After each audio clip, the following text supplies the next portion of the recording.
Welcome back to the Behind the Glass show. Today we're talking to DJ Daniel West. I was introduced to Daniel by my older brother Corey. They met at the gym. Of course, you can tell he lifts iron. And Corey does. Corey does, yeah. But his TikTok handle is Fueled by Faith, Driven by Gains. And he's been through a lot in his life, and he talks a lot about sobriety, recovery, addiction, and faith. He introduces himself, and this has been a point of, I've heard a little bit, people don't seem to like it, or they talk to you a little bit about it. It's hit or miss. You introduce yourself still as a drug addict, junkie, or an alcoholic. Mm-hmm. Right? My name is DJ. I'm an alcoholic and a drug addict. I did wonder that too. Yeah, I was going to ask you. The first thing I noticed when I watched your TikTok videos, and I was going to comment, but I kept watching through them. Yeah. And you did address it at one point. I do. You know? Yep. But just before we continue, do you want to explain why you continue? You know, it feels like you should go. Like identify as that. It's just, I'm an alcoholic first, always. Because the alcoholism is what will fuel my addiction. Like, I just need a couple drinks, and then I'm like, I want the hard stuff. Oh, yeah. And then it'll be off to the races, and everything will come crashing down. So, do you think... sorry. Do you think you'll ever not see yourself as that? Do you think you'll ever say the words, I was? I don't know. That's a good question. I don't know. Not at this point. But now I say, I'm an alcoholic and a drug addict in recovery, because recovery will be always a part of my life. I get that. Okay. Yeah. But without alcoholism and being a drug addict, then there would be no need for recovery. So they're pretty much a staple in my recovery. That's true. Yeah, I suppose every experience that you've had over your life kind of brings you to the point, people say, oh, I'm happy I went through everything I went to because it brought me to the person that I am, right? Yep. So that's interesting. Hopefully that'll explain that for some people who maybe go and watch your TikTok afterwards. Yep. So you said raised in the 80s and 90s. Yep. Yeah, where were you born? I'm an 85 model. 85 So I just turned 40. Was born and raised in Kintyre, North Dakota. It's a tiny little town. But I grew up in Napoleon, and that's Napoleon High School is where I graduated. And yeah, my parents had a little 20-acre hobby farm, and that's where me and my brother hung out all the time before electronics. So it's just you and your brother, siblings? I've got one younger brother, David. I've got 3 older sisters, Lisa, Doreen, and Donette, and 2 older brothers that have passed away, Tommy and Alan. Wow. So that was a big family then too. You got quite 7 of you guys? Yep. Yeah, well, 3 were from my dad's first marriage. So, they were half siblings, and still siblings nonetheless. Yep. Yeah. So would you say you had a good childhood? A lot of people have mixed emotions about their childhoods. Once they become an adult, they start looking back and say, hey, I was done wrong. It was the 80s and 90s. So I think it was a fantastic childhood. There were things that happened that my TikToks haven't covered yet. I'm waiting. But, like in 1992, my cousin was killed in a plane crash. And that was like my first experience of loss. And I remember my dad taking us out to the crash site and saw the plane. We picked up his cowboy boots and his necklace and all sorts of stuff that just went everywhere after the plane crash, and he was killed in Napoleon, small town. And that was my first experience with loss. And then right before that had happened, my dad actually, he liked auction sales all the time. Loved auction sales. He brought home a little air gun for us, and there was a pencil in it, and we didn't know that. Me and my brother were young, and it went off and got my brother in the eye, and he lost his eye. So wow, that that was a guilt fueled thing that I felt guilty about. I still feel guilty about that. And he grew up having one eye because of me, and that it hit him dead center, right in the pupil, and there's nothing they could ever do. And I remember laying upstairs at night just crying because I felt so bad, and my mom would come and tell me that everything was okay. And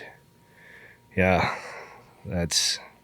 What does he tell you about that incident? He tells me that he forgives me, and we were young and we had no idea, and it was just one of those things that, I mean, it's not, we were so young, my parents didn't ever have firearm safety with us or anything. It was just a fluke accident, and that was a pretty traumatic point in my life.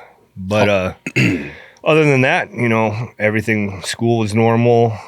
I was a jock, athlete, played football, basketball, ran in track, sang in the choir, did all the things. So that was pretty much it for How growing old up. were you when that happened? I think I was 6. God, yeah. Maybe so my young. brother would have been 4. Wow. Yeah. Yeah, that's a tough thing to So deal with, right? we were just little.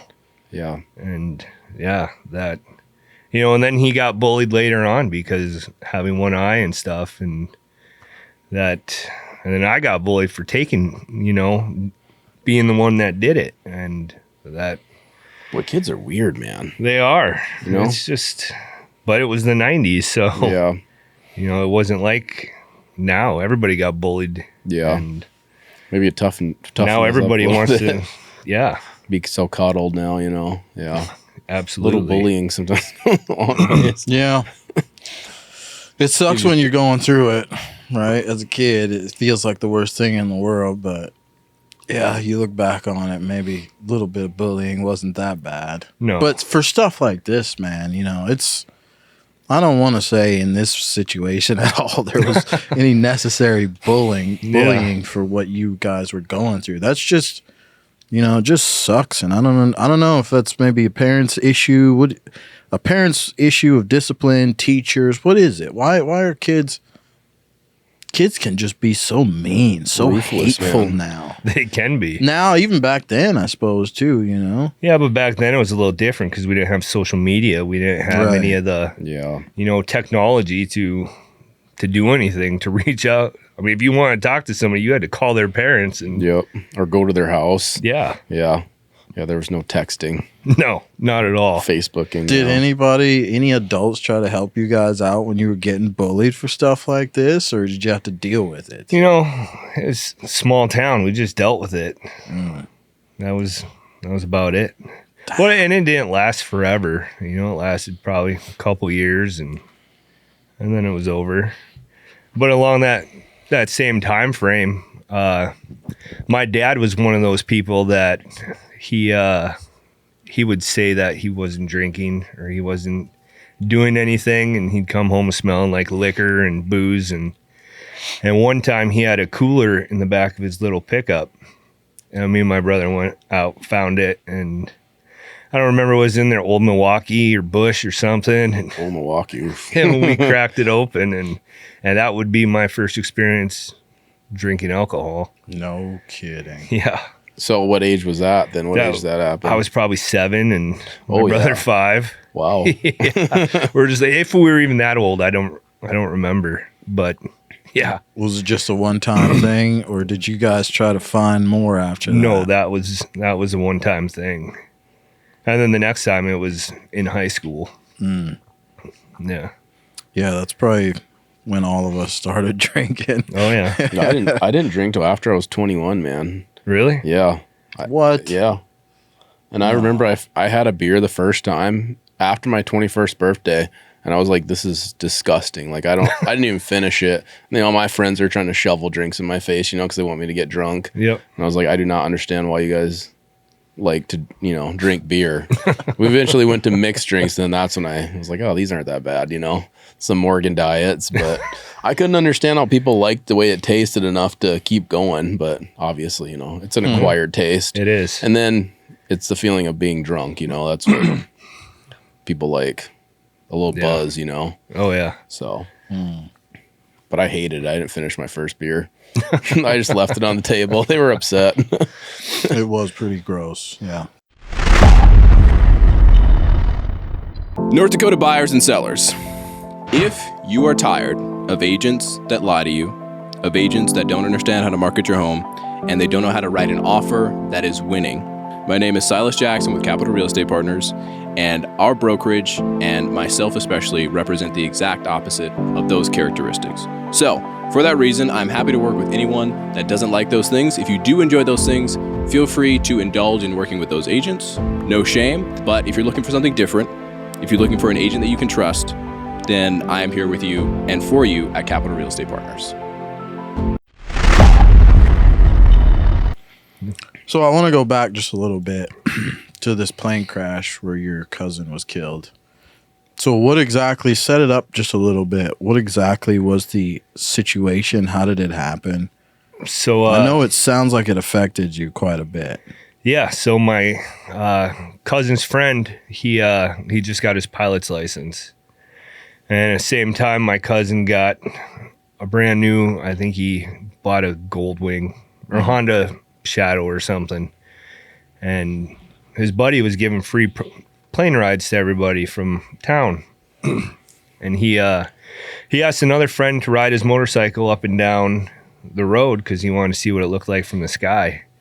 And they took off, and he was cruising up and down the road, and the plane just started climbing straight up, and I think their engines lost power, and they turned into a nosedive, and he, being a brand new pilot, didn't know what to do, and they hit the ground. Wow. Yeah. Were these teenagers? You can get your pilot's license He pretty was, early. I think they were both in their 20s. I don't know if Casey was, I think he was 22.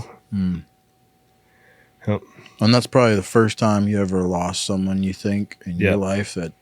The first time that I remember, yeah. You probably didn't dwell on it too much at the time. Maybe you tried to push it away and move on with your life a little bit, or was it just a thing that was constantly in your head for a long time?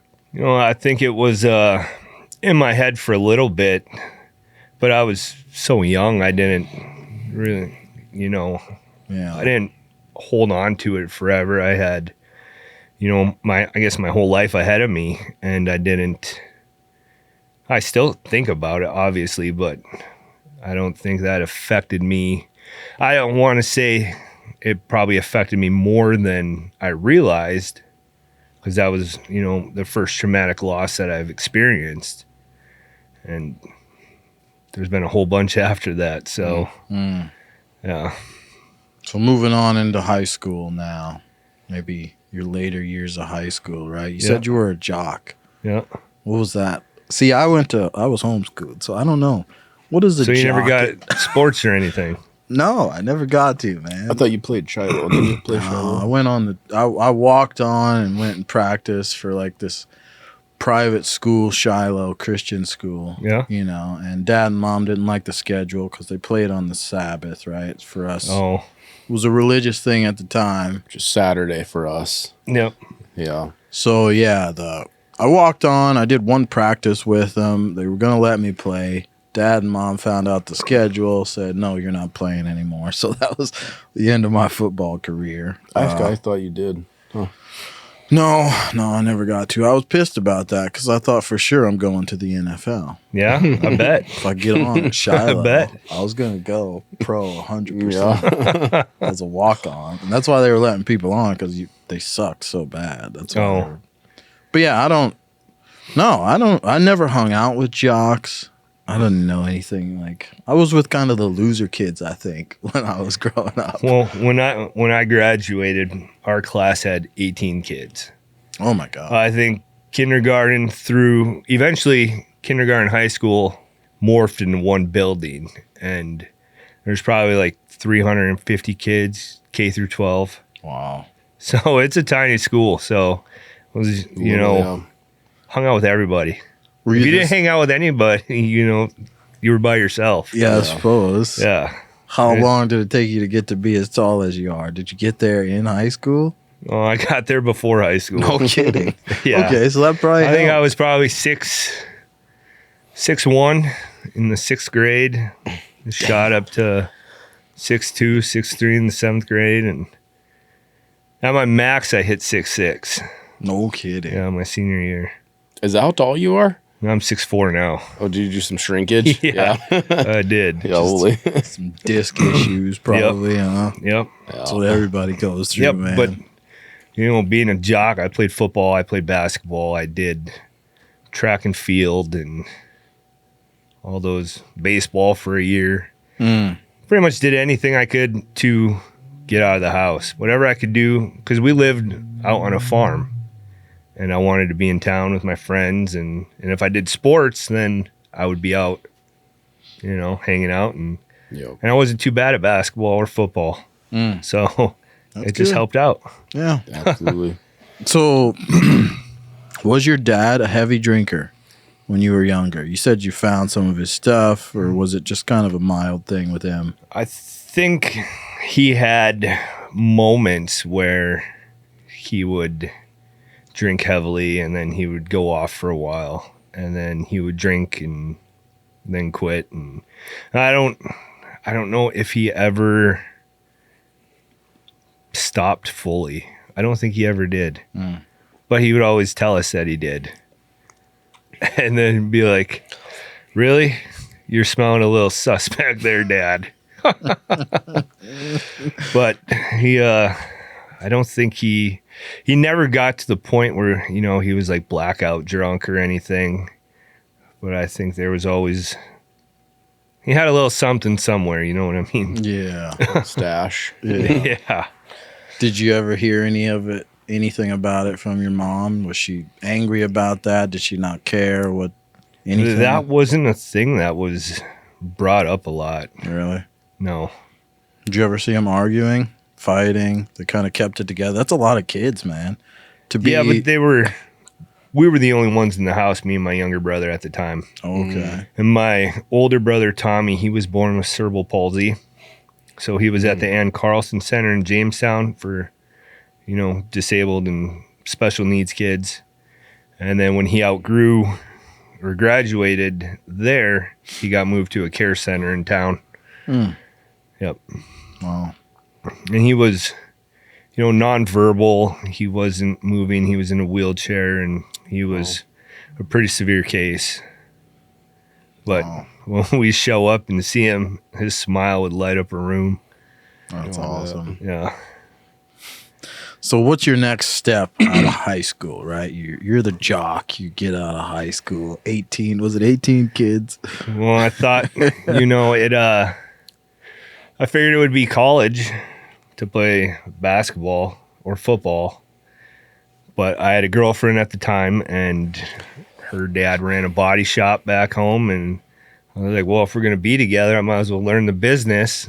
So then I went to body shop school and at BSC, and then we broke up. So What? shoot, That never should have happens. played basketball. Should have went to college and played basketball. Yeah. The breakups never happen. Oh, they happened. Yeah, Yeah, a girl will ruin your plans real yeah. quick. absolutely. Had that happen a time or two. But there was before we get into college, in 2000, I was 15 and my oldest brother had passed away.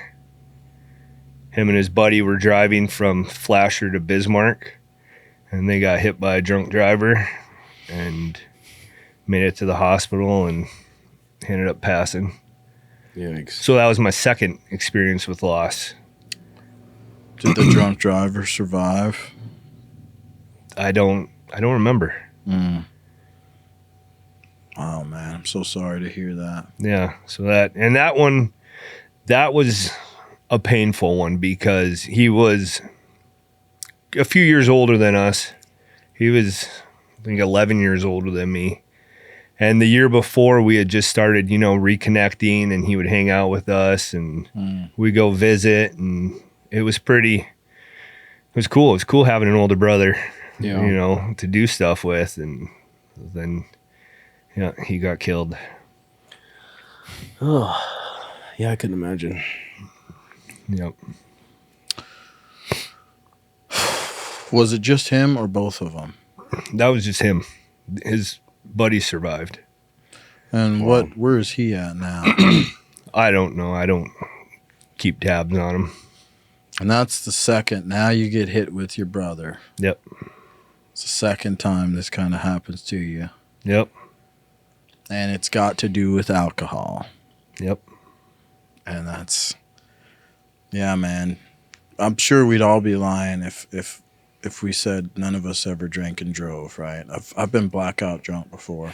Yep. Somehow got home, and I was terrified to death the next day of trying to figure out how I made it home. Truck was parked in the weird spot next to the house. Door was open. Like I woke up. Yeah, it's so sad to hear stories like that, because people do, they're not in their right mind, but you still make a conscious decision to do it, and you can take someone's life. Yep. And the sad and the most infuriating part about a lot of that is you'll hear the guy survived, the drunk person, he made it, he's fine. Yeah, they don't even get hurt. Yep. They're Usually relaxed. that's how it works. Yeah, relaxed when it happens, and they walk away. Somebody else loses their life. Yeah. It's not good, Wow. So you have to go through this now. Yep. And this was before I had started drinking in high school. Really? So I didn't drink at the time, and I just dealt with it.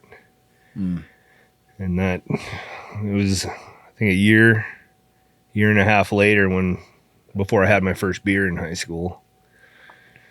So in between then, were you talking to people about what happened, or were you just kind of bottling everything up? Just my parents, really. That's it, huh? I didn't, my other sister and my nieces and stuff. Because we all lived, within 20 miles of each other, so we saw them all the time. But as far as like professional help or anything, that wasn't a thing. Yeah. Yeah, no. Yeah, you just sucked it up. Yep. And then at some point you decide to have some drinks. Yep. And this is before did you go to college? I did. I went to BSc. For the body work. Yeah, and then I went into the process plant technology program so I could work in power plants. Yep. So did anything else happen significant between your brother dying and college? Not as far as loss or anything goes. There were girlfriends and the basic sports things. But no drugs. As far as alcohol, there were, like 5 minors when I was in high school. And one of them got me kicked off the basketball team in district. So I missed the end of the district games. I missed the regional games. And yeah. Were you like a super hothead? Did you get like super angry back? Like as a child, teenager, were you pretty level-headed, or did you have like did you go high and low with your emotions? I think I was pretty level-headed. Yeah. When it came to sports, then I was definitely a little more hot-headed. But yeah, I think for the most part, I was pretty even. Yeah. That's good. That's why I thought it was crazy when you told me and you started talking, because I was like, you seem like the calmest, chillest, like just put together dude ever. Like I would never have guessed in a million years, when we started talking. I was like, I would have no idea. So you have a power plant degree? Do you have Yeah. Do you really? I'm like a few credits short because Yeah. I volunteered to go to Afghanistan when I was in college, and then I just never went back to finish it. So, Yeah. I'm surprised you haven't tried to get on it, Rainbow or something. yeah, no. I We'll don't get think that's there. in my wheelhouse You anymore. don't think so? Yeah. No. Yeah, not with a leg like that. Well, You're gonna need his legs. he'll be fine now, but Oh, no, he'll heal. Yeah, no Oh, more I boot. know. So you get into college. You're going for this body work at the beginning, right? Yep. You said at some point during college you volunteered to go to Afghanistan. How does that happen? Well, I joined the National Guard year after high school, and I just needed a change, because that first year I worked construction for Northern Improvement in town. So hot days working on interstate, I go home and drink all the time with my buddies. And college, working auto body stuff, we drank all the time. Yeah. And we'd go to the bar, hang out, or whatever, anything we could do, we would drink after class. And it was chaos. There was a point where I didn't like my teacher anymore. He refused to wear deodorant because it would leave fish eyes in the paint booth. And, Wait, if we were painting, practicing painting in the booth, the chemicals from deodorant could cause fish eyes in the Really? Just paint. from it being on your skin? Yeah. Really? well, that's what he always told us. And I've never heard of that before. and there was a point in college where you could bring in like a work piece and work on it. So I brought in a buddy's pickup and redid it, and redid it to the best of a college kid's ability. And I think it turned out pretty good. And my instructor ended up overcharging way over what the quote was, or the estimate. And I was like, I'm done with this. Yeah. Yeah. But it was after that, it was a few years before I went back for the process plant degree. And was it in between that then that you decided you were going to go to the National Guard? Yeah. I don't know why. My dad was a veteran. My grandpa was a veteran. And, it was and since I was a kid, I wanted to be in the military in some way, shape, or form. And I was like, I'm going to do this. So November 9th of 2005, I joined. And, yep, February 26th, I went to Fort Leonard Wood, Missouri. And that's where everything changed. So I don't know how much you want to talk about any of that. We can feel free to go through it however you want to go through it. If you just want to skip to the end and I went through it, I did this, you can tell whatever you want to tell about it. But if you want to share anything about what you did in the military or what it was like for you, you can do that. Well, when I first got in, after I completed basic training in AIT, there was a group of, guys my age and same rank, same everything, within a couple years apart of each other. And there's probably 5 or 6 of us. So when we'd have drill weekends or we'd do anything in the Guard, we'd always get toasted. We got into fights. We just did all sorts of stupid stuff. And, we were like the young guys in an old guy group, because there were a lot of officers and higher enlisted people in our unit, and they weren't sure what to do with us all. So we would drink, and yeah. Mm-hmm. So I've always wondered that in the military, because I've heard stories like that before, and the military's never they don't have any rules or hey, you guys can't do this. You're not. Yeah, you're not. So you're not supposed to. They just. Yeah, of course. Oh, okay. So they're not aware. Well, we didn't drink, during drill weekends, or yeah, not during our training. But after we were out of uniform, then, and there, might have been a couple times where one of the old guys was like, "Hey, let's have a beer." Yep. But yeah, never on duty. Okay, yeah. But there were times where our unit got moved to Fargo, and we had medics in our unit. So we'd go get drunk, and then the next day we'd be getting saline IVs so the medics could practice IVs, and we'd get rehydrated. Which is the best. Yeah. Yeah, so For free. it was basically. a win-win. Yeah. Yeah, I'm noticing you're building your progression here in the alcohol world as we go through this. There's a lot. But a year into being in the Guard, not even a year, 3 days before I graduated from AIT, I got a call from my mom, and my older brother, the one, Tommy, with cerebral palsy, he got pneumonia a week before, and it was too much for him, so it ended up taking him. You're kidding. Yep. So it's brother number 2 gone now. Brother number 2. Is that the oldest and the youngest now? That's that passed away?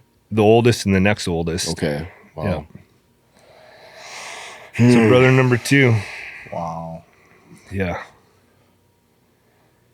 So you have to go home for this, and you're gonna. No, we my parents came and for my graduation, my younger brother, and once they picked me up, took me home after we did the ceremony and everything, and then we had funeral for him. Wow. Yep. Did you go and do a lot of drinking after this? Oh yeah. Yeah. Heavily. Yeah. Yeah, because it was one of those, I never got to say goodbye to him. Never, I was gone for however many months, and, I just thought about him. I'd write my letters to my mom about him, and, I just never got to say bye. Yeah. Yeah, you've lost a lot of people, man. Probably more than the majority of people that I know. So a question I have about that, because it's important to me. I have been extremely fortunate in my life when it comes to losing people so far, right? I've lost my best friend growing up.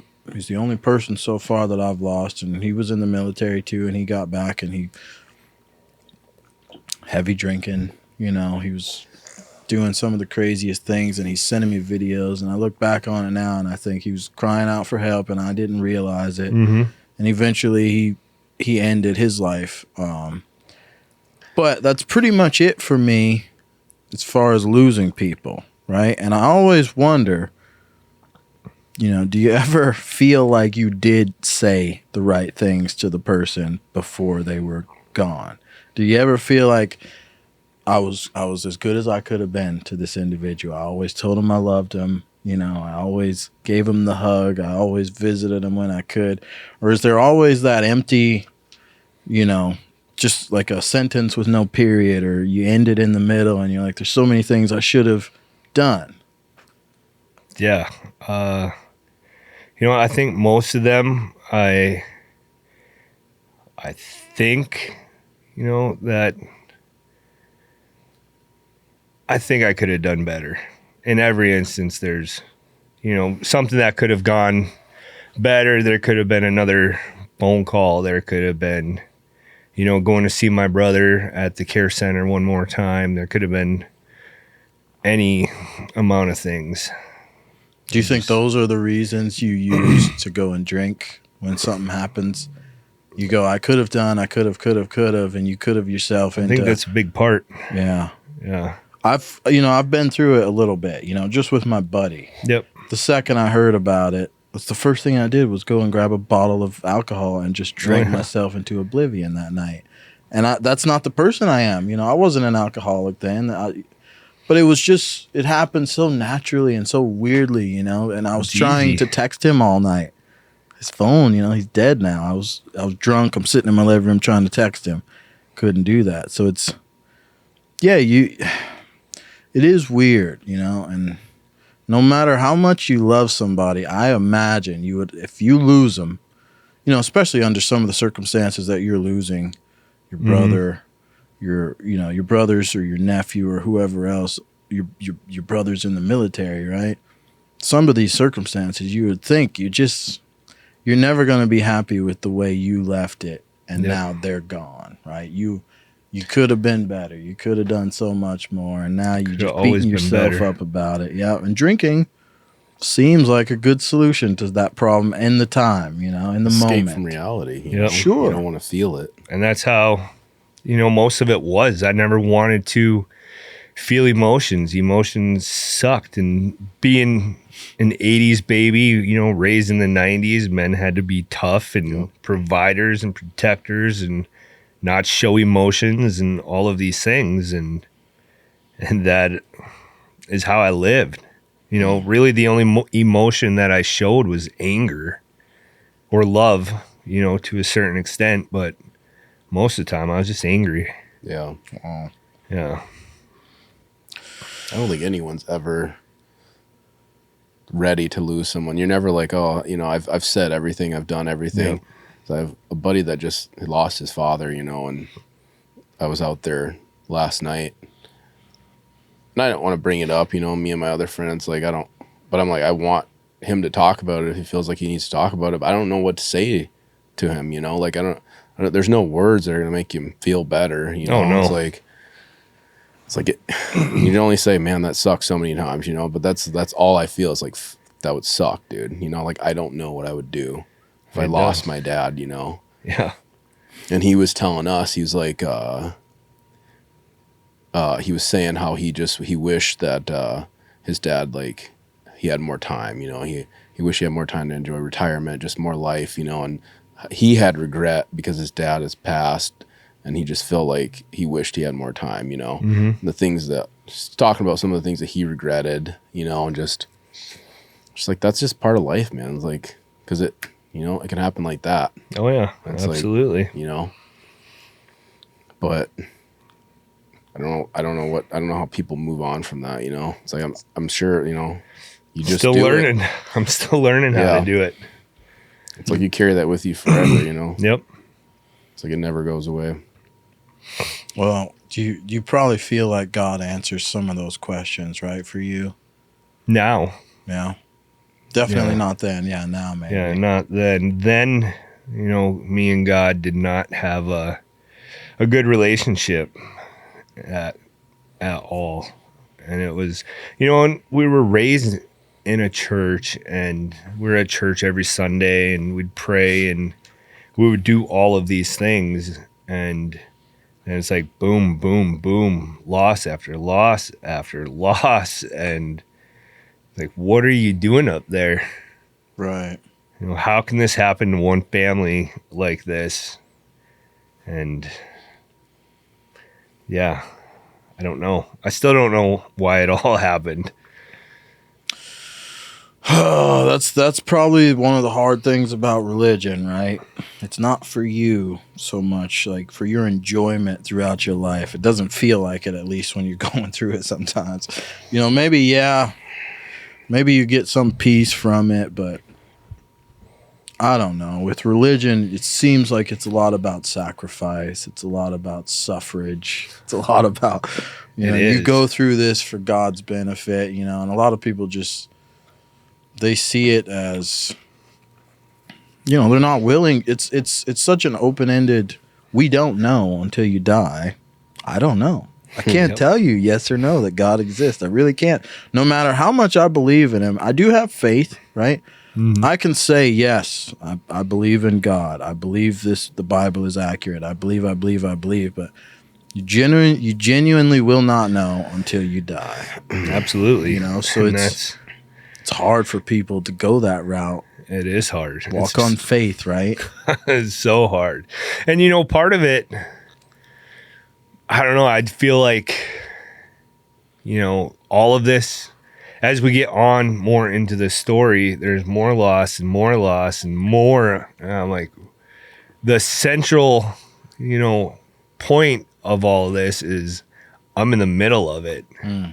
So why, for the longest time, it was like, why are you doing this to me? And I don't want to sound selfish because, it affected my whole family. But at the time, I took it like, why me? Mm-hmm. Like, how can anybody handle this? Yeah.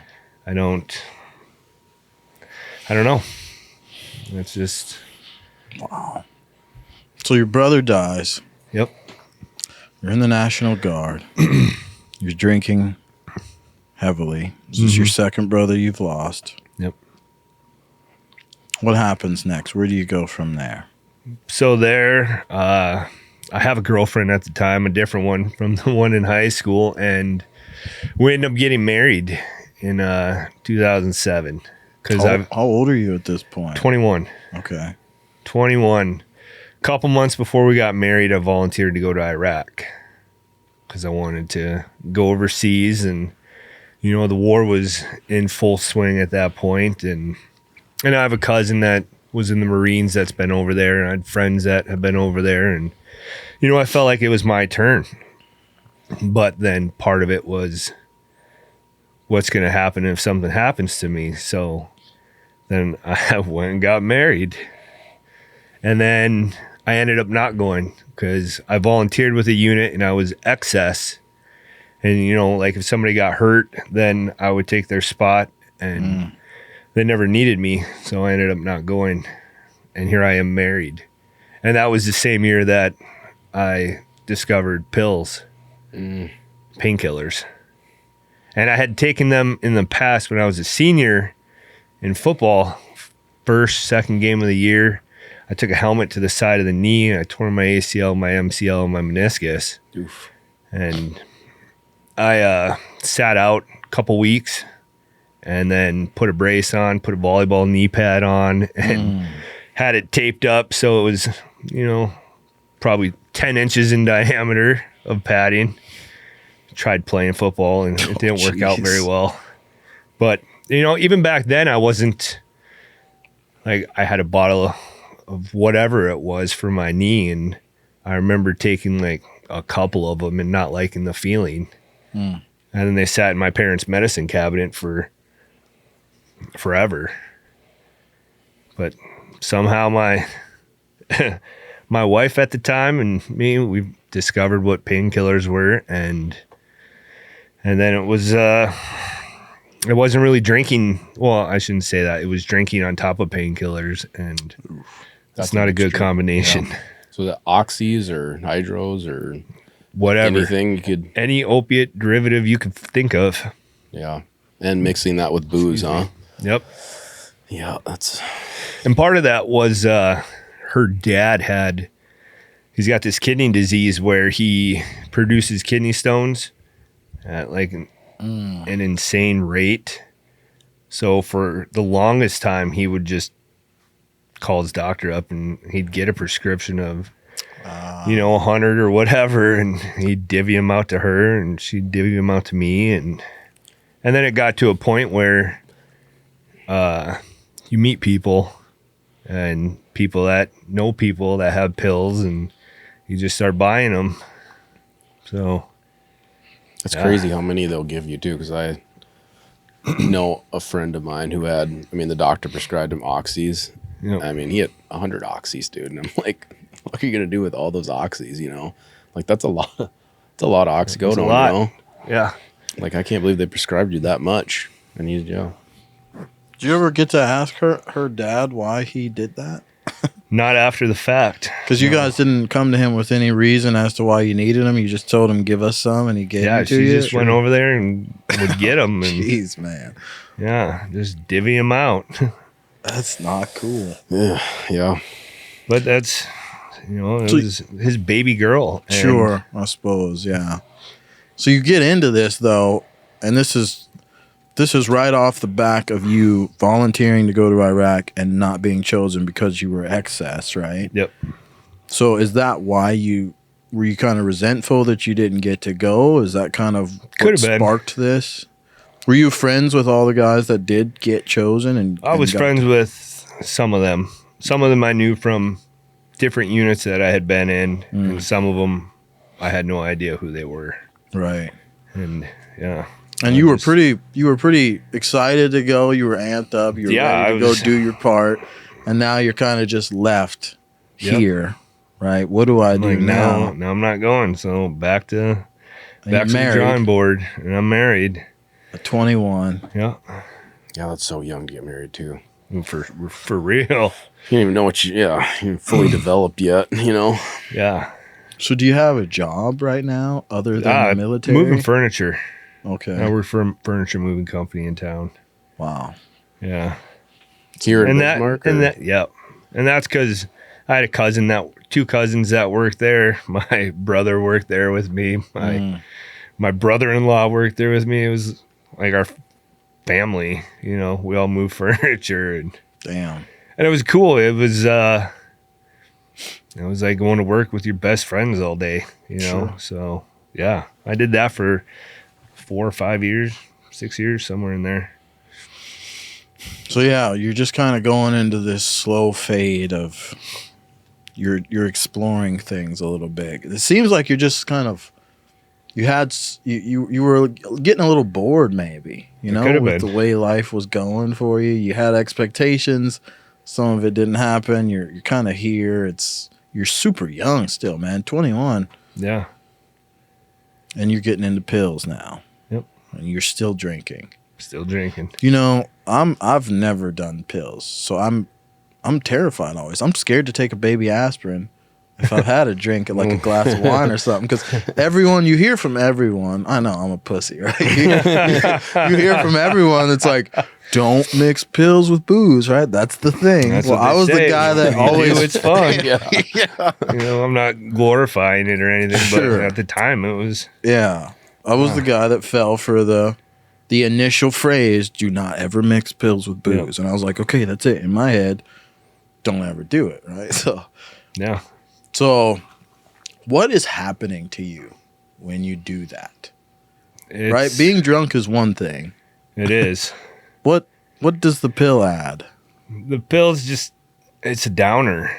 You know, doesn't give you energy. It doesn't do anything like that. Opiates, they bring you down, and you just kind of sit there and wallow in your own crap. Yeah.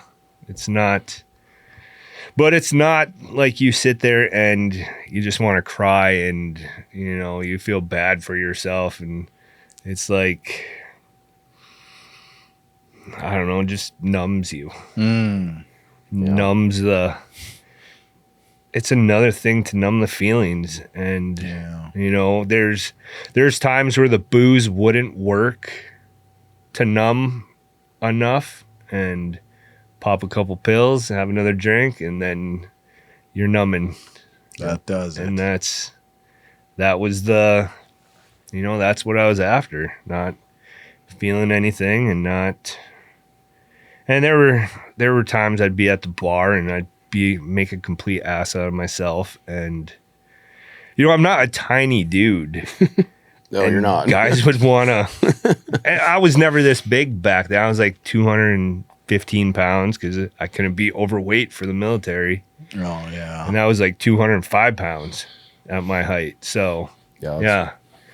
But, there'd be guys that want to pick fights all the time. And never understood that. Yeah.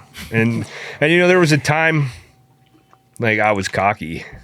I was super cocky because I was in the military, and I had all these guys in my unit that were my same age, and, you know, we were all the same rank, and it was so cocky. It's got to be a high, man. It was. And there was a specific incident I guess I could share with you. It's stupid. Go ahead. But we were at Denny's one night after the bar, whole group of people, and there was one of our sergeants with us, and this table behind us, he's talking about the military, how much he hates the military, he can't stand them, all of these things. And my wife at the time, she's sitting there and she's like, don't do it. I'm gonna do it. I'm gonna do it. So I stand up, turn around, and said, what did you say? He stands up. He's towering over me. He's like 6'8". Oh, Got me outweighed by 50, 60 pounds at least. of course. Like, Son of- he's like, I don't like the military. I was like, well, we're all military. His tiny little blonde girlfriend comes over, gets in between us. She's like, what's going on? I'm like, you give me a kiss right now or I'm going to take him outside and put a boot in his face. Cocky. So cocky. What in the? She kissed me. Did she really? Did. She did. Oh, I promise that you. go? I promise you. Your wife is here with you. Yeah. Are you drunk? I'm hammered. Okay. We just left the bar. Jesus, dude. Yep, hammered. What Hammered. happens Don't remember. next? That guy starts yelling at his girlfriend, and the one manager lady's like, I'm calling the cops. He didn't do anything though. No. I was We gonna did- say I would have we were fighting That then. says That's a what's lot. happening. Well, that was the goal. Yeah, I know. I'm No. like, I'll deal with you later, but me and you are fighting now. Yeah. And it never happened. She said, Damn. we're calling the cops, and we paid our bill, and we got out of there. A lot of talk from that one, huh? Yep. Wow. That's unreal. North Dakota buyers and sellers. If you are tired of agents that lie to you, of agents that don't understand how to market your home, and they don't know how to write an offer that is winning. My name is Silas Jackson with Capital Real Estate Partners, and our brokerage, and myself especially, represent the exact opposite of those characteristics. So, for that reason, I'm happy to work with anyone that doesn't like those things. If you do enjoy those things, feel free to indulge in working with those agents. No shame, but if you're looking for something different, if you're looking for an agent that you can trust, then I am here with you and for you at Capital Real Estate Partners. So yeah, you were cocky. Yeah, super cocky. Did you get into trouble? Well, you wouldn't, because there was no violence, right? No. You wouldn't get into trouble for that. They said they were going to call the cops. Any cops. Oh, they didn't called show the cops, but we were out of there in time. up. Yeah. Yeah. We ended up driving past, a few minutes later, and there were cops outside, but nobody was there. Yeah. Wow, man. And what happened with your wife after that? What did she say? She didn't see it Okay. because I had my back to her, and she was talking to some of the other guys, and Nobody ever snitched. and you it's out? not like I yelled it, I Right. just said, "You give me a kiss, or I'm gonna go whoop his butt." That's a ballsy move, It is. especially for a guy that's bigger than you. Oh yeah. What? That's the booze and That's right. the arrogance of it. Yeah. Yeah. So your wife at this time, is she as much into all of these things as you are? Kind of like an encouraging factor. Oh yeah. 100%. Really? Yeah. And actually, she would be the worst of the two. Really? That's a problem. Yeah. Because there was, I don't know, it was like she experienced some of the loss, with me, like my brother who had passed away. And she grew up in Vegas for a time, and she had experienced, different drugs that I haven't experienced yet at that point. And she just had one of those super addictive personalities, and that's her coming down or withdrawing from pills was miserable. That would be the reason why I did some of the stuff I did. I would go and find pills just to keep her, on an up level. Even though they're downers, she'd get way down, and Wow. yeah. So do any of your friends or family know that any of this is going on? Or you guys seem normal to everyone else on the outside, do you think? Pretty much normal to everyone. I mean, all my friends drink, and the pills would be something done at home. They wouldn't be, I might have one or two in my pocket. I pop when we were going out, but then I had to worry about drug tests in the military and stuff. So it was one of those, got to be careful kind of things. Yeah. Yeah. Damn, man. Yeah. I feel like it would be impossible for me to hide something like this from people. I would just, first of all, I'm a guy that likes to share, right? So I'd be like, hey man, try this, like to my best friend or something. And I had Misery loves company. Yeah. Right? plenty of family and, other friends that did it right alongside me. And yeah, it's just, there was a little era, a few years of life, and that's what we did. Yeah. Actually, Okay. It wasn't a few years. It was, say it started in 2007 and it lasted up until 2000, I don't know when, 18? Oh, 2000. Oh wow, so like a decade almost of Yeah, a long time. of just the pills and the booze. Yeah. what is the number one side effect that you experience from pills? Other than being addicted to them, what are you noticing in your body? Well, when it's been a little while, you're definitely constipated. Really? It plugs you up. Yeah. Oh shit. Yeah. Your stomach will start hurting severely. Do you eat? Did you Yeah. shrivel up kind of when you're on stuff like this? Well, I never looked like this back then. Why? So you were never much to begin with. No, I didn't work out. That wasn't part of my thing. My working out considered doing the Army physical fitness test once a year, and that was it. Right. Okay. Run 2 miles and do push-ups and sit-ups, and that was about it. So during this phase, right, you get into this bar fight or whatever, you kiss the guy's girlfriend, right? We're going on from this point. Are you coming into contact with any kind of law enforcement? Are you getting into any kind of trouble No. over stuff like this? So you guys were really low key. Oh yeah, super Good to low go. key. Yeah. Are you guys fighting internally in the marriage, being like going through the drinking?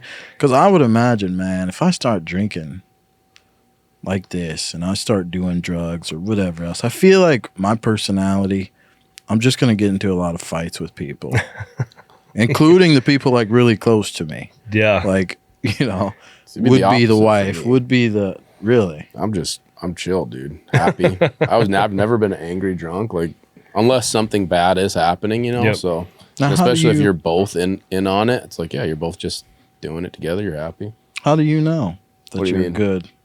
with drinking. Yeah. Cool. I've drank a lot. I was trying to call him out there. I've definitely been. How do you I've know done you're it. I've He's definitely like, been I'm in good. fights, but I've never been an angry drunk. Just like you were talking about. Like Yeah. I was always pretty chill, unless I don't even think I was angry. I was just super cocky. yeah, And it's a that's difference, what yeah. that's what did it. I mean, some people probably took it as anger, but I wanted the thrill of someone trying to whoop me. Yeah, a rush. Yeah, Yeah. And when you're drunk, it's it's like you feel like you're invincible. Sometimes, Yeah, and I'm definitely not. I had my eye socket broken, and yeah, I got kicked in the face with steel toes. Yikes. Yeah, because that's another night I was cocky and mouthed off to the wrong people. Soccer kick to the head, huh? Oof. Yeah, that was 2-on-1. Yeah, Really? yeah, It's not fair. yeah. No, it's never fair. Yeah, but there was, arguing. Yeah, definitely. We just, at the end of our relationship, our divorce got finalized in 2017. But I haven't seen her since 2016. And at the end, we were just like, fire and gasoline. We're just not good for each other. And looking back at it, there's probably like 3 months of good time in that whole time we were together. Wow. And the the whole rest, decade? yeah, Wow. out of all that time together, it was a lot of drugs, a lot of drinking, a lot of cheating on her, a lot of everything. It was not a good relationship. But then that was probably me, being selfish and being a drug addict and, and alcohol and alcoholic, because we are selfish, we're self-centered, and, she was my wife. I wanted to keep her, and, I guess I was scared of being alone and doing that. So I would go out and find whatever she needed to get her to stay, or whatever, keep the mood even. So Was she still addicted? I have no idea. She moved to Las Vegas in 2016, and What would be your guess? probably because she was hitting heroin in 2016 and living on the streets, I guess. And yeah, it's Vegas isn't a good place to be if you're going to be absolutely sober. not. And there was a point, like her sister and her sister's significant others, they were on heroin and doing things, and I always classified them as drug addicts. But I figured, me being a pill popper, I was not as bad as them, so I never classified myself as a drug addict. But them, they burned their life down, how many times, lost their kids, and I was like, that's not going to be me. That's not who I am. The whole time while I'm popping pills, and I had this delusion that I wasn't an addict. So what made you realize that you were an addict? When I lost custody of my son. So yeah, in between this period where you guys, is this your first wife where you had Yep. that son? No, my first wife and I couldn't have kids. Oh. It just never worked out. So you got divorced, Yeah. got remarried. How soon after your divorce were you remarried? 4 years. Okay. Yeah. What were you doing in between those 4 years? Really partying? Those 4 years, I got divorced from her in 2017. I got remarried in 2021. Okay. So we've got a long time before that there's Things have happened. things that have happened. Yeah. Okay. Let's get into that. Yeah. So we, up until 2011, drinking and doing pills, was a daily thing. And I was working, I bounced around from job to job, sometimes driving trucks, sometimes I worked as a bartender at an old bar in town and a security at the bar, and just did random things. And another deployment came up, and I volunteered to go to Afghanistan in 2012. Well, 2011 I volunteered so we could leave in 2012. And I ended up going on that one. So I spent a lot of time going to military schools and getting things prepared for overseas. And we left in April of 2012 to go to Texas. And we were in Texas for a month. And then we flew to Kyrgyzstan. From Kyrgyzstan, we were there a week, and then we went to Afghanistan. How many guys were with you? I think there was 100 guys in our unit. Well, Everybody excited? Everybody volunteered for this? Not everybody, but there was quite a few of us that had. And I had known some of the guys, and it was, I don't know, it was a different experience. And all the schools that I had leading up to the deployment, they were all on military bases around the U.S., and that's one thing that they have on a military base is booze. So, some of the schools were hard. Didn't really drink in those because I wanted to pass, and and that was me being cocky because I want to say that I did it, and I did do it. Which ones were hard for you? There was one in Fort Leonard Wood. It was, I don't remember if it was a month I think it was a month-long school. It was an engineer, explosive engineer clearance course. So that was so you can identify different munitions, like hand grenades, projectiles, landmines, bombs. You could use your robot and roll up on one, and looking at it, you can tell what kind it is, where it came from, what kind of trigger it has, all these things, and then what it would take to blow it up. Because we were combat engineers, so we blew stuff up. Nice. And we were going to Afghanistan for a route clearance mission, so we would be looking for IEDs. Oh. And yeah, that one was a little hard, but I passed it.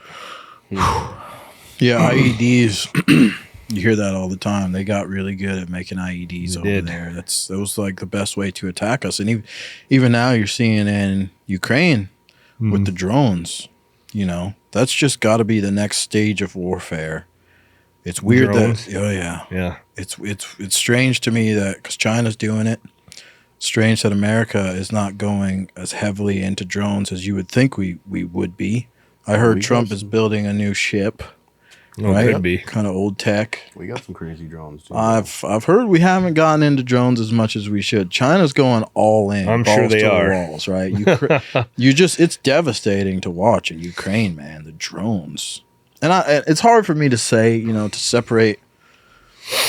Am I just seeing a video online that looks crazy and I'm imagining that, this is going on every single day? It's just insane over there. Well, they say a lot of it's misinformation too. So right. It's hard to say online. It is. It's hard to form a good opinion through videos online, but it looks devastating. Yeah. It's hard to even know what's real now anymore. Is that AI or is it I don't know. Well, they're bringing up drones. I spent 2.5, 3 weeks in Huntsville, Alabama, learning how to pilot a drone. Really? I did. A little UAV called a Raven. Oh yeah. And that was a pretty neat experience. So what's the purpose of this UAV? Recon. Yeah. Yep. Cameras and you could fly it and patrol. I don't remember how far ahead of you. A mile, 2 miles, you could see if anybody's on the road or what people are doing. You could use it behind you and see if anybody's coming up on you. And you're doing that like ahead of a platoon going out or something. Yep. And you've got their comms guy up and you're talking to them or what, letting them know what's happening. Is this usually at night or during the day? It could be both. Yeah. Yep. It had night vision camera on it. So, and there was another drone that some of our guys learned how to use. The Raven's little, it's tiny. And the one that they learned how to use is a little bit bigger, a little more efficient. So that was the one that we ended up using when we were overseas. So our Raven, $100 and some thousand, $200 and some $1,000 UAV just sitting there in a locker. Wow. So that's not the one you throw, is it? Yep. You have to throw it to get it You to did. go? That's crazy, man. Yeah. It's drones are cool. I'm terrified of them, though. The way things are going, it's such a soulless way to kill somebody. Yeah, for real. Like you sit in a Connex box and you got your headset on and you drop from Ukraine, you drop a grenade on somebody and you watch them die. That's it. I don't want to go that route, but it looks like the most effective way to do combat now. It's drones. I think it's pretty efficient. Yeah. We don't got to waste our time dealing with soldiers who drink and soldiers who are going to, talk back or just tell the us they loss of want lives, family time. Well, when I was Send a in drone.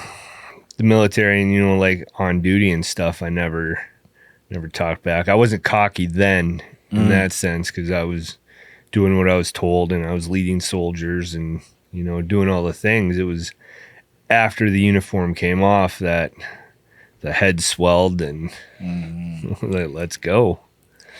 So I don't want to go too far off track. I know this is part of the story here. So these 4 years between your divorce and remarry and you're going over to Afghanistan, you're going through all these military schools. You get to Afghanistan, right? You're doing your job over there. Yep. How are things going from this point for you? Well, when I landed in Afghanistan, I got sent to another school overseas, and that one was a blow-in-place school that some of our guys that went to the EOCA school, that's what that one was called, they had to go there in order to use demolitions in Afghanistan. You know, like if we found an IED, we had to have this designation so we could blow stuff up. And so that was another week, 2 weeks in school, and there was a few of us there. And over there, it's not like, you know, they have a specific airport and airplanes flying out or helicopters flying all the time. You have to wait till there's enough people going in one direction before you can get a flight. Wow. So then we got held up there for, you know, almost 2 weeks, just waiting on a helicopter to take us into where we needed to go. Wow.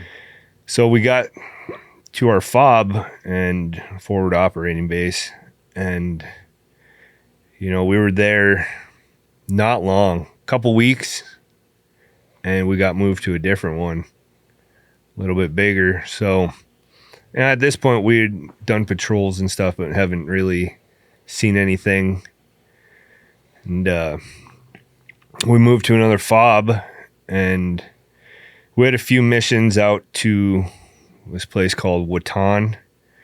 And like you'd get out there, and there was an old like Afghan prison area, and had to clear it. And we had some MARSOC guys attached to us, the Marine Special Forces, and they were the ones kind of leading everything. And they had a watchtower and stuff, and like you pull up on this berm, and down both sides there's trees and, you know, a couple villages down there or huts and stuff. And our first day out there, we got shot at, you know, in the morning, we got shot at noon, we got shot at breakfast or at dinner 3 times a day. It was like it wouldn't fail. And most of them were just pop shots, you know, nobody would ever hit us. And we'd go over this little barely anything ramp and go down, and we'd clear our area for the day, and then we'd come back up and we'd go to sleep on the sand. Wow. And every once in a while it'd be tink, tink, tink. Just people popping shots. Were you allowed to fire back at these guys or no? Yeah, but Probably can't even see them, huh? we did a few times, but they're, you know, way down 300 and some yards away and down a steep angle, and it's not, they're just doing it to irritate us probably, you know, maybe get lucky. But there's a berm on each side, and they would have to, you know, pretty much ricochet a shot to get us. Oh, yeah. Yeah. But there was one time down, there was like a little wall built up. And I don't know why, but there was someone running back and forth on their side of the wall shooting at us while we're in MRAPs, you know, up armored vehicles, and just tink, tink, tink off of the side of the vehicle, and radioed it in. I was the truck commander at the time, and radioed to my first sergeant, told him what was happening, and said, well, make the call. So then he ran past again and told my gunner to light him up, and he let loose, and nobody shot at us again after that when we were down there. Nice. So, yeah. I like that.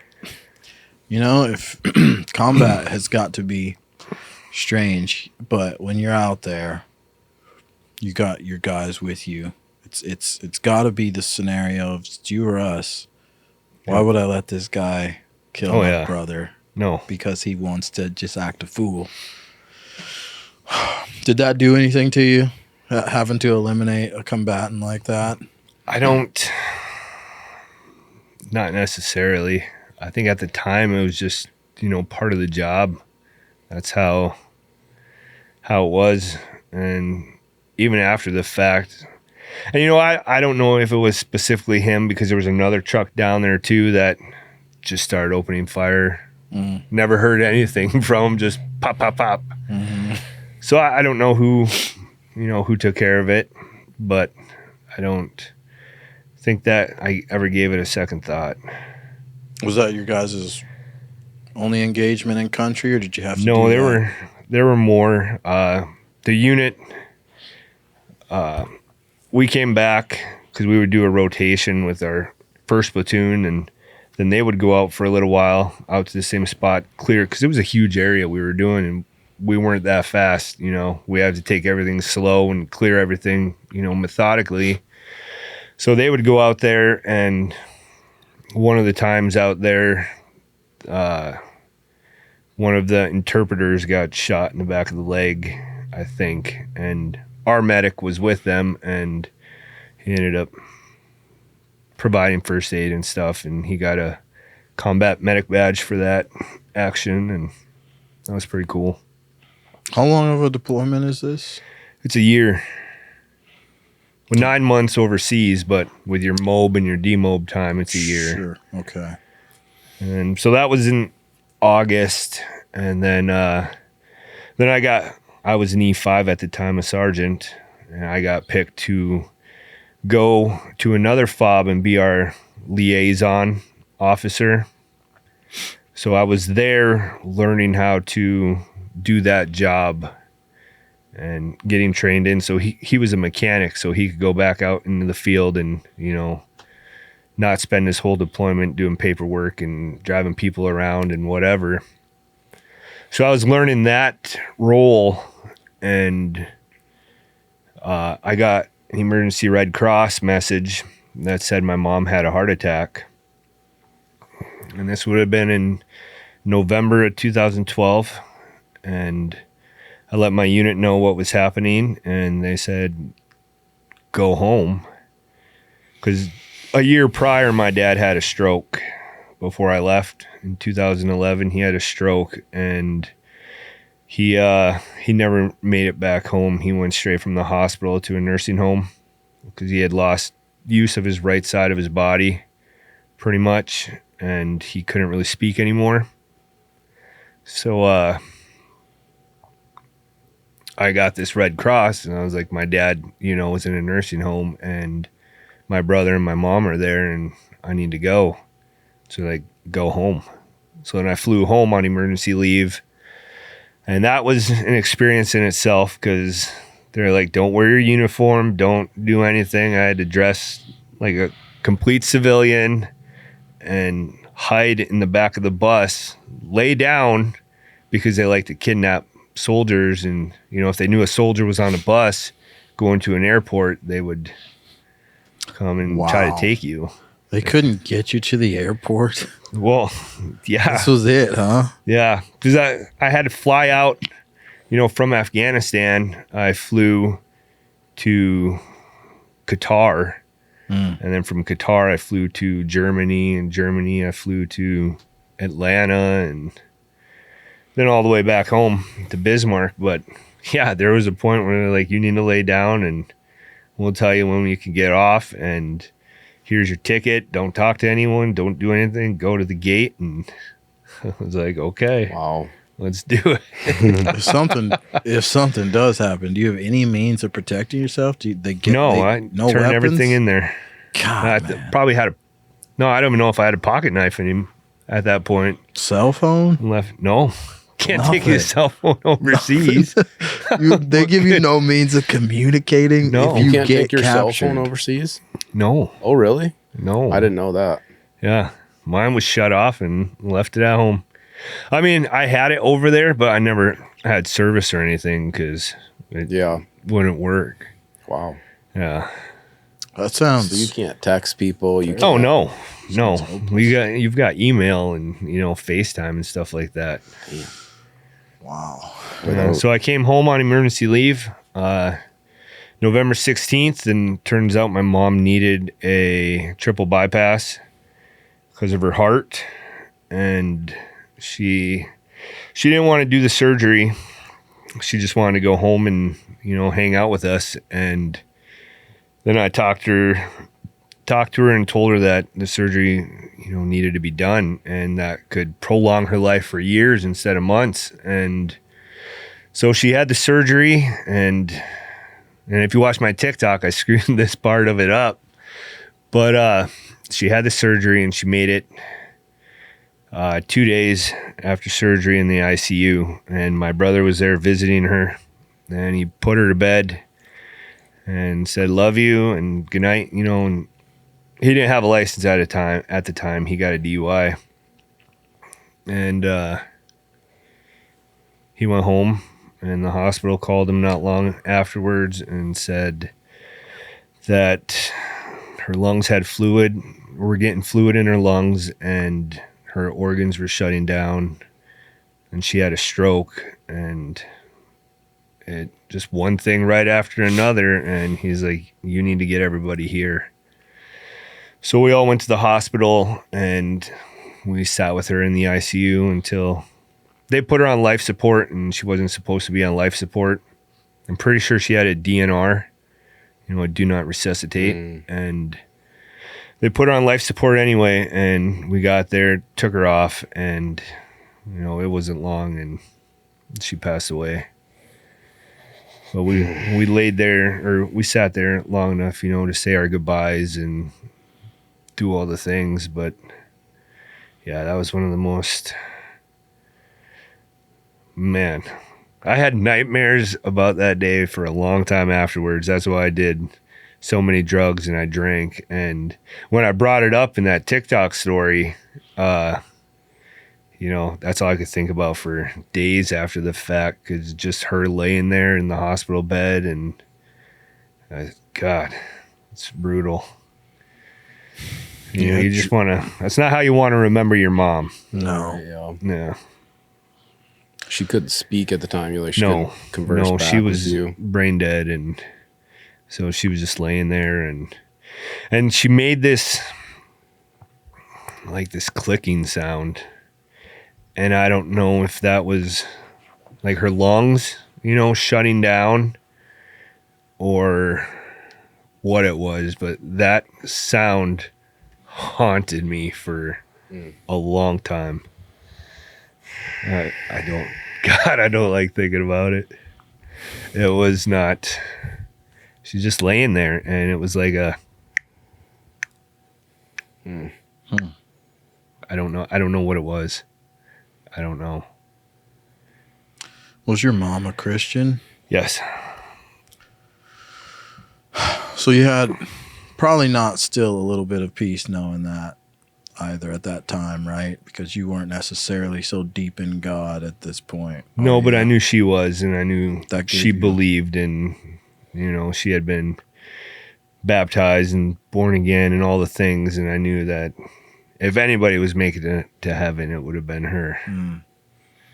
Yeah. How old are you at this time? How old would I have been? 20. Would I have been 30?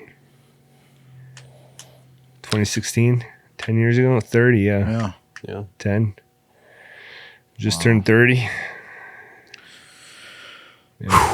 Yeah, that never gets easy, right? It's like when our parents lost, their parents, my dad. Mm-hmm. You don't really think like you're a kid, so it's like it was just a weird reality. It's like your parents have parents, and it's like that you don't feel differently about your parents. I don't care how old you are. If anything, it grows because you realize, the sacrifices they probably made for you, and Absolutely. the things they did. And it's like that's never gonna be easy, man.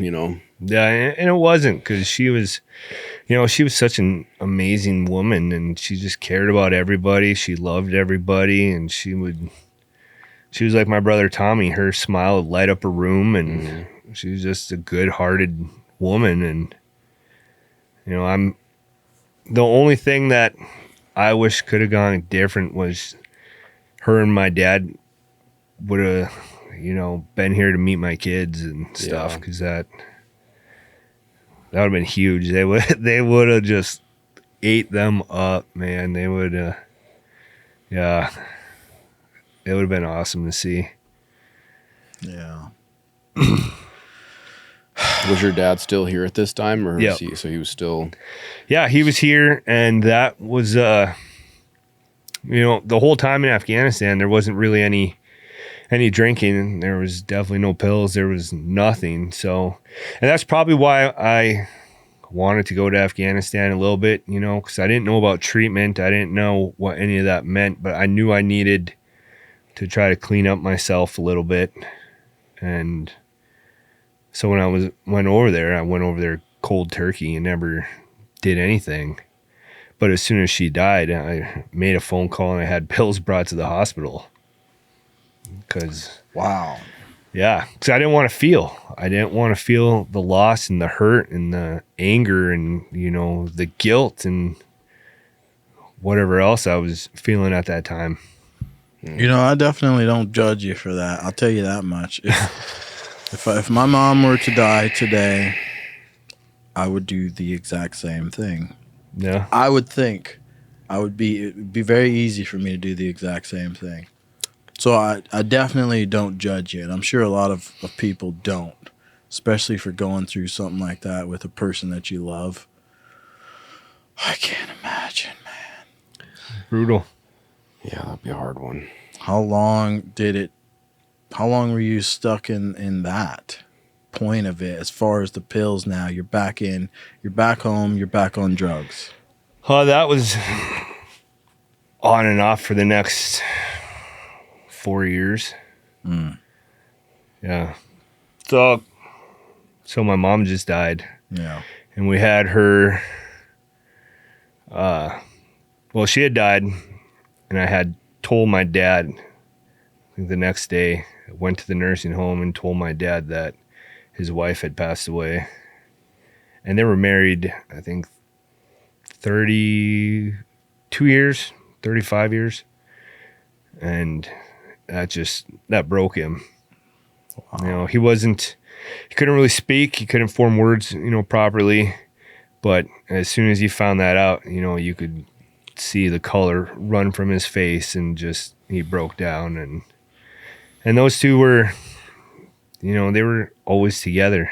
Like, my dad drove my mom everywhere, and it was just a thing. They were never separated. And it was hard on my mom when my dad had that stroke, because he went to a nursing home. She couldn't care for him anymore, and she was always there visiting him and, doing all the things, and she just really missed him. And I think a lot of that had to do with her having a heart attack in the first place, because the stress of it and the nursing home pretty much forced my parents to sell our farm back home, and they sold it for pennies on the dollar. And, it was just heartbreaking. And I think that got to her, and, and 50 years of smoking cigarettes didn't help either. So, yeah, but she had passed away, and then a couple weeks later, my unit was hit in Afghanistan. They hit an IED, and 2 of the soldiers lost their lives. Sergeant First Class Darren Lindy and Specialist Tyler Oregard. Bro, you were getting hit every angle. How many weeks later is this? She died November 19th, and they died December 3rd, 2012. And I was home at the time because I was my dad's power of attorney. So I had to stay home and take care of his things and take care of my mom's things. And, I ended up just not going back to Afghanistan. And I was in Texas for my demobilization period, where I learned how to reintegrate back into society and stuff. And that was where I got the phone call that they had gotten hit, and another one of our guys, the gunner, he survived, but he was wounded pretty bad. Yeah. Jesus, man. You got to be wondering at this point, How much can one person take? I was for sure. You must not have any suicidal thoughts in your head. Not at this point. Because a lot of people would break, with some of this stuff, especially being on alcohol and pills. Yep. A lot of people would break here. Well, after my mom passed away, I was drinking a bottle of Crown a night for a long while. Oof. Long time. And then those two lost their lives, and I was in Texas, so I just wanted to get back home as soon as I could. And then when I got back, I hit the bottle again, and it was not, it was never a productive thing. It was just to hide the emotions and like the guilt, why didn't I go back?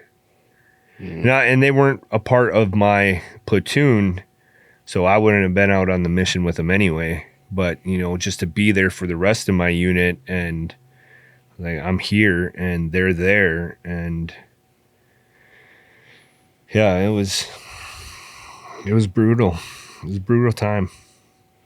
So, had you been there, would anything have changed, do you think? No. But you still felt guilty for that. Yeah, I felt like I could have, been there for the rest of my unit, the guys in my squad, the guys in my team, and because we all knew each other, and when I went to fly that UAV in Alabama, Sergeant Lindy was with me, so I got real close with him, and wow, yeah. Did you have to visit with their family during this? Yeah, I went to both of their funerals, and I met siblings and, significant others and parents, and did all the things. Is anybody helping you out during this, or you're drinking and saying I'm okay to everybody? Everything was fine. Really? That's the big thing. Everybody asks what's going on, how are you doing? I'm fine. Mm-hmm. That's the easy one, That is the easy one. That's the easiest way to answer that question without feeling like a nut job. I suppose, yeah. I'm fine. Or it's fine. Why do we do that? Just because it's easy, I know. It's easy. Yeah. Men do that a lot too. Yeah, you don't want to make your problem someone else's problems. Yeah. I suppose. Yeah. Even when it's a little issue, though, I wonder why I don't tell someone about it. I won't say it. Pride? 100% pride. Yeah. Yeah. Yeah, pride's a big one. I'm trying to get through that.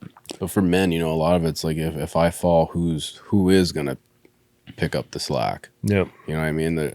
For a lot of men, it's like there's no one. That's just me. Oh yeah. Like, so I gotta suck it up. Absolutely. I can't fall. So you got to be the strong one. You got to be the protector and the Yep. provider, and you got to do all the things and not show emotions.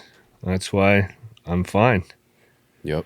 So did you stay? Did you stay in the guard after this? Yeah, I stayed in for another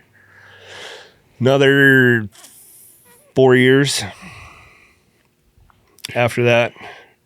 But when they died, and then a couple months later, I'm still feeling those effects of my mom dying, my two buddies dying, and then in March, my dad died. So 4 months and 4 days after my mom died, my dad died. And my brother and I, we went there and we saw him that weekend. And, we had to move to a care center back home because his sisters work there. And, he wanted to be closer with family and stuff. So we moved him back there and went to visit him and, gave him hugs and kisses, said we loved you. And he had pretty much given up after my mom had died. He quit drinking, he quit eating, he refused care. He didn't. He just wanted to quit. And we showed up told him we loved you and that it was okay. And, you know, I don't think it was a half hour later and he rolled over and took his last breath. And I think he just held on for both of his boys to show up one more time, and that was it. So, yeah, more loss.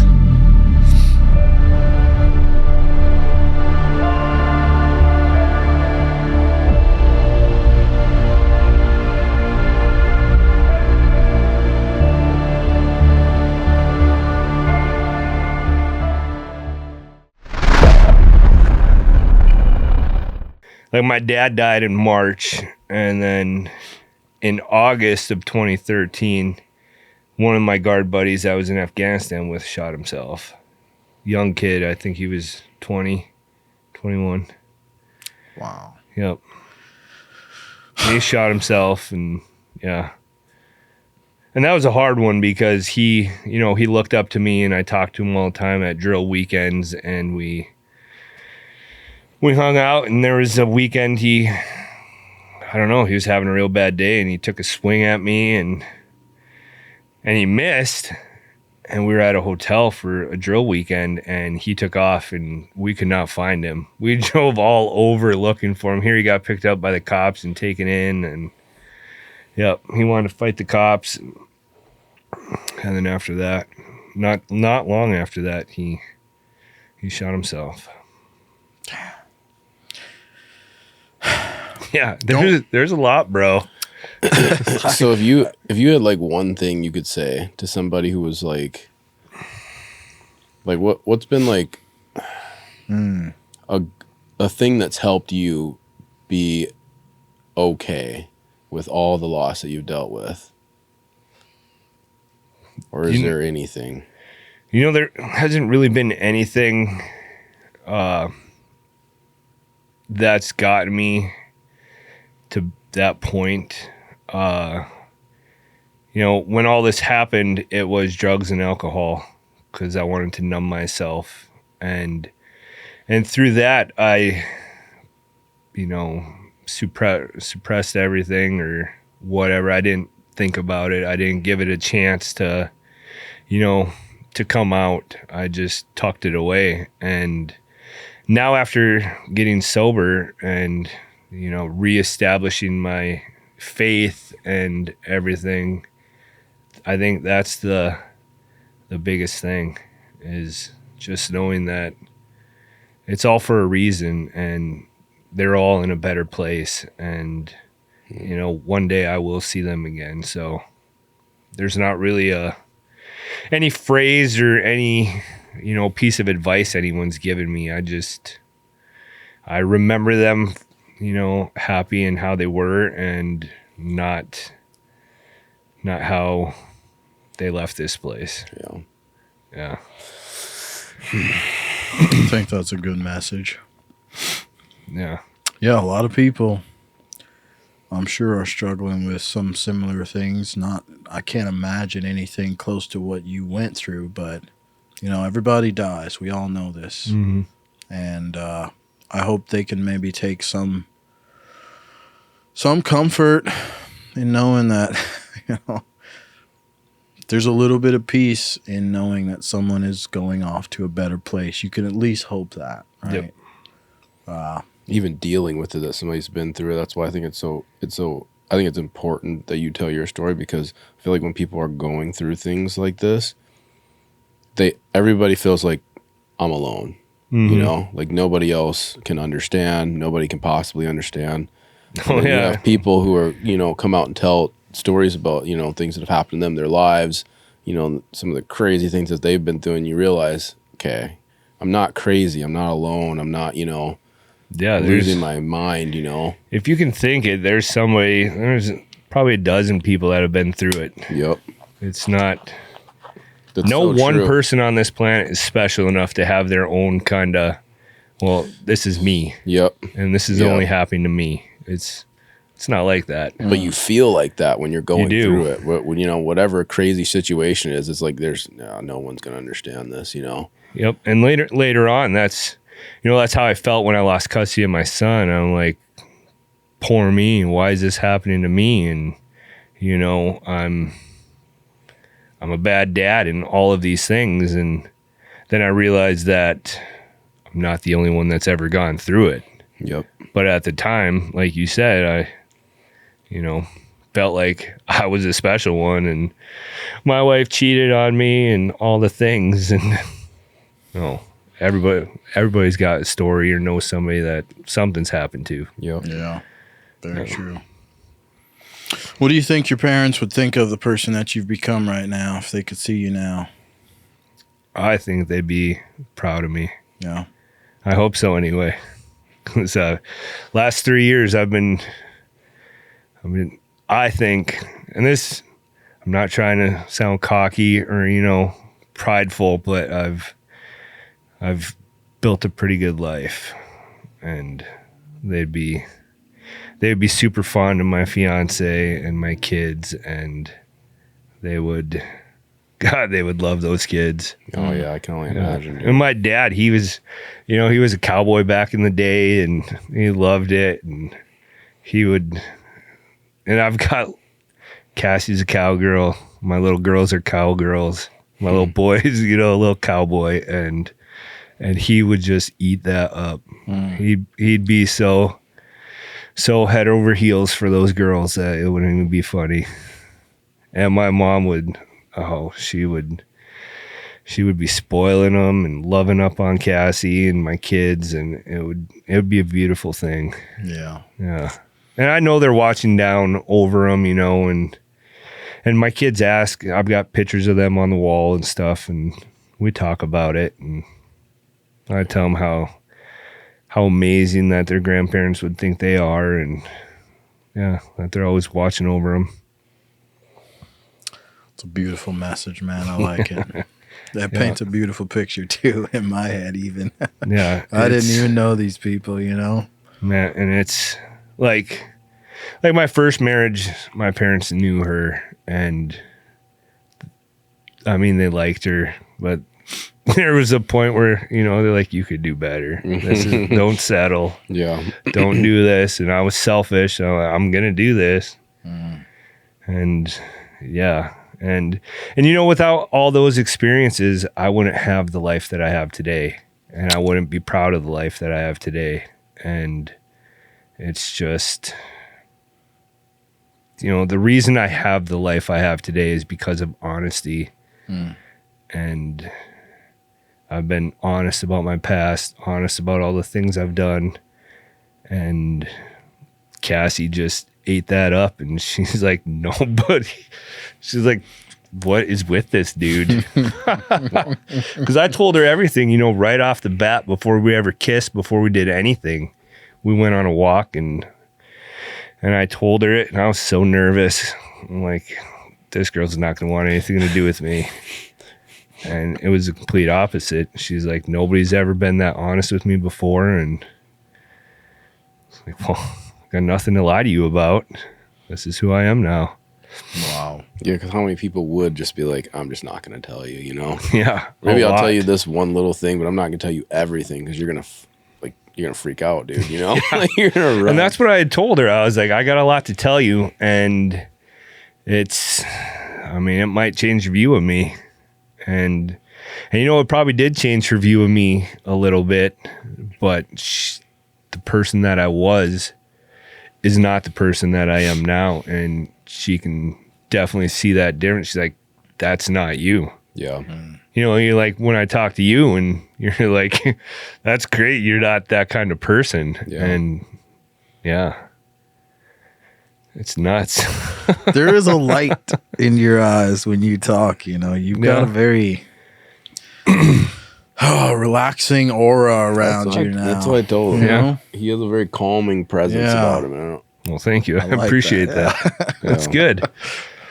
So we're going to have to do a part 2 to this We podcast with you, because there's so much more to your story. Well, hopefully your audience wants to listen to it, because They're gonna. there's a lot. They're gonna. Do you want to give maybe just a little rundown of what we're going to talk about In part 2. Yeah. Part 2 will cover my first felonies. We'll cover jail time and prison time. We'll cover a couple relapses.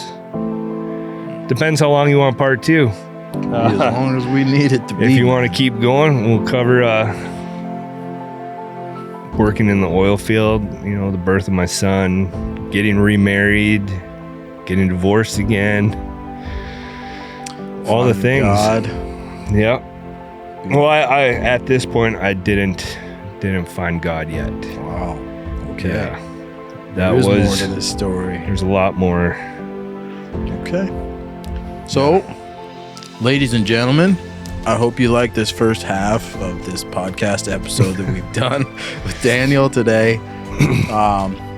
We are going to do a part 2 to this episode because, like he said, there's a lot more to tell. I hope that his story has helped some of you in some way. Like he says in his TikToks, if he can help one person, it's worth it. And I agree with that.